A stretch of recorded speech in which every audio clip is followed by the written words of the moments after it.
ভাই রে ভাই, ইকবাল স্যারের তাহলে ভক্ত দর্শক আছে। Anyway, carry on. আমি তো মনে করেছিলাম ওনার হয়তো ভক্ত দর্শক ওরকম নাই, কিন্তু এখন তো আমার ধারণা চেঞ্জ হয়ে গেল যে না, উনিও ওনার ফ্যান বেজ আস্তে আস্তে তৈরি করতে পেরেছে। ইকবাল সাহেব খুব বুদ্ধিমত্তার সাথে এবার ঈদে ওনার মুভি রিলিজ দেয়নি। এটা হচ্ছে ওনার ভাষ্য যে আমি এবার ঈদে কেন মুভি রিলিজ দেইনি। আশা করি এটা এখন সবাই বুঝতে পারছেন। বিষয়টা আসলে হয়ে গিয়েছে পেলে না তাই খেলে না, এরকম একটা ব্যাপার। এই ঈদে আসলে উনি আশা করেছিল যে সিঙ্গেল হল কিছু পাবে এবং সিনেপ্লেক্সে তো অবশ্যই তার জায়গা থাকবে। সিনেপ্লেক্স ৮টা মুভি নিয়েছিল, তার ভিতরে ওনার ডেড বডি এবং মায়া দ্য লাভও হচ্ছে বাদ পড়ে গিয়েছিল। যদিও মায়া দ্য লাভ হচ্ছে যমুনা ব্লকবাস্টারে একটা শো পেয়েছিল। এখন আমার কথা হচ্ছে সিঙ্গেল হল সব রাজকুমার এবং ওমর নিয়ে নিয়েছিল এবং 7টা হল মায়া পেয়েছিল। যে কারণে ওনার আসলে ইচ্ছা থাকলেও উনি এই ঈদে ওনার মুভি মুক্তি দিতে পারতেন না, কারণ উনি খুব জোর গলায় বলেছিল যে একটা হলও যদি উনি পায় তাহলে উনি এই ঈদে ডেড বডি রিলিজ দিবে। তো যে এই কথা বলতে পারে সে নিশ্চয়ই তার ব্যবসায়িক মানে চিন্তা থেকে এই কথাটা বলেনি যে আমি বিজনেস করতে হবে। যদি কেউ বিজনেস করার ইচ্ছা থাকে তাহলে তো সে কখনো এই রিস্ক নিবে না এবং বলবে না যে একটা হল পেলে আমি মুভিটা রিলিজ দিয়ে দিব। বিষয়টা হচ্ছে উনি একটা হলও পায় নাই। আর এখন উনি অনেক বড় বড় কথা বলতেছে যে আমি তো ফ্রিতে মুভি দিব না, আমি তো এটা বিজনেস, এখানে তো আমি সৎ পথে টাকা ইনকাম করে সেই টাকা আমি লগ্নি করেছি, আমি তো অন্যদের মতো নয়, সে হ্যান ত্যান, এগুলো আমরা শুনেছি। তো এক হিসেবে উনি যেভাবেই বলুক না কেন, উনি ঈদে আসতে পারেনি। যে কোনো কারণে উনি ঈদে আসতে পারেনি, উনি আসেনি না, উনি ঈদে আসতে পারেনি।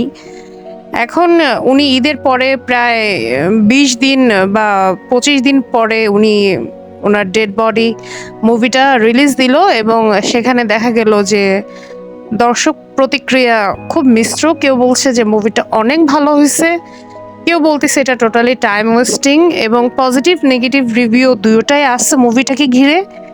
এবং আমি এটুকু ট্রাস্ট করি যে যেহেতু উনি 3 তারিখ এসেছে এবং এটা ওনার জন্য এক হিসেবে ভালোই হয়েছে, অ্যাটলিস্ট উনি কিছু তো হল পেলো।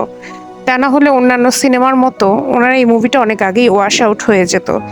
এবার ঈদে কিন্তু কোনো মুভি সেরকম আশানুরূপ ব্যবসা করতে পারেনি। রাজকুমার সিনেপ্লেক্স থেকে 3 সপ্তাহে মাত্র 1.5 কোটি টাকা ইনকাম করতে পেরেছে, যেখানে আমরা ভেবেছিলাম যে হয়তো মানে 3 কোটি বা 3.5 কোটি ইনকাম করতে পারবে। তো এরপরে আশা করি এই ঈদ থেকে একটা শিক্ষা নিয়ে মানুষজন বা ডিরেক্টর প্রডিউসার স্যাররা হয়তো আগামী ঈদে তারা সচেতন হবেন এবং এতগুলো মুভি আশা করি রিলিজ দেবে না। এবং ঈদ ছাড়াও যে মুভি রিলিজ দেওয়া যায়, এই সূচনাটা যে ইকবাল সাহেব করেছে, এজন্য ইকবাল সাহেবকে অবশ্যই ধন্যবাদ। যে ঈদ ছাড়াও যে মুভি রিলিজ করা যায় সেই সাহসটা উনি নিয়েছে। আরও কিছু মুভি ছিল যেগুলো ঈদে রিলিজ দেওয়ার কথা ছিল কিন্তু দিতে পারেনি, তার ভিতরে একটা হচ্ছে এশা মার্ডার। তা আমি বলবো যে এই মুভিগুলো যদি এখন পর্যায়ক্রমে রিলিজ দিত। আমার কথা হচ্ছে হলগুলো যাতে চাঙ্গা থাকে।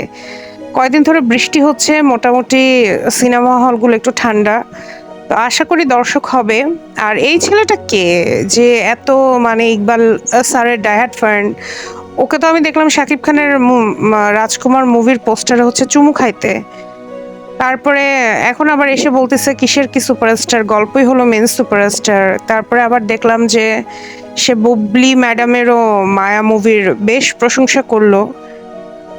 এখন এইভাবে যদি গণহারে আসলে একজনকে প্রশংসা করতে গিয়ে আরেকজনের মুভিকে ইন্টেনশনালি ছোট করা হয় এবং যাকে ছোট করছেন তার মুভির পোস্টার জড়িয়ে ধরে 2 দিন আগে আবার ছবিও তুললেন চুমু খেয়ে, সেটা আসলে অতটা বিশ্বাসযোগ্য মনে হয় না। আমার মনে হয় ট্রাস্টওয়ার্দি কিছু করা উচিত। যারা ফ্যান তাদেরকে আসলে এমন কিছু বলা উচিত যেটা ট্রাস্টেবল। আর আমরা যারা কন্টেন্ট ক্রিয়েটর তারা এক এক সময় এক একটা কিছুর বেসিসে না হয় কথা বলবো। কনস্ট্রাকটিভ সমালোচনা করলে আমার মনে হয় খুব ভালো। অন্ধভক্ত হওয়ারও দরকার নাই, আবার একেবারে যা তা সমালোচনা করারও দরকার নেই। আমার মনে হয় একটু ভ্যালিড বা একটু লজিক্যাল কথা বললে সবচেয়ে ভালো হয়। ধন্যবাদ।